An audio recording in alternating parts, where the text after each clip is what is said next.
Hello! నమస్తే. Welcome to day 39. నేను మీ రాహుల్. ఈరోజు ఏ డేని మా మామ్స్ లైఫ్ చూయించబోతున్నాననమాట. అమ్మ ఆఫీస్‌కి వెళ్ళడానికి జీసీసీ గోడౌన్స్ నుంచి బయోమెట్రిక్ ఏసి స్టార్ట్ అయితది స్టాక్ కోసం. వెళ్ళేటప్పుడు పెద్ద సాహసమే అని చెప్పొచ్చు. ఎటు చూసినా కొండలు, లోయలు, గుప్పలు ఉంటాయనమాట. రోడ్డు సౌకర్యం అనేది ఉండదు. గత 20 ఏళ్ల నుంచి మమ్మీ ఈ ఊరికి ఇలానే సర్వీస్ చేస్తుంది.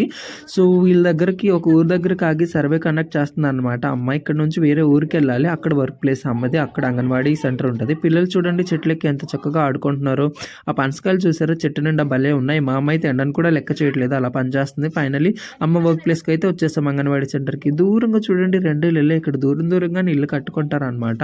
అండ్ ఎటు చూసినా మట్టి ఇల్లులే ఉంటాయి ఈ ఊరంతాని. జనాభా ఎంతో కూడా ఉండదు. 300 ఎంతో ఉంటది. బుడ్డోడు చూడండి అన్నం భలే తింటున్నాడు. అమ్మ ఏదో రికార్డ్ వర్క్ చేసుకుంటుంటే నేను ఊరంతా చూస్తాననమాట. ఇదేదో తేనె అంట రకాల్లో కామెంట్ చేయండి మీకు తెలిస్తే. కిచెన్ చూసారా వీళ్ళ వైపు ఎలా ఉందో ఇలా సింపుల్‌గా ఉంటది.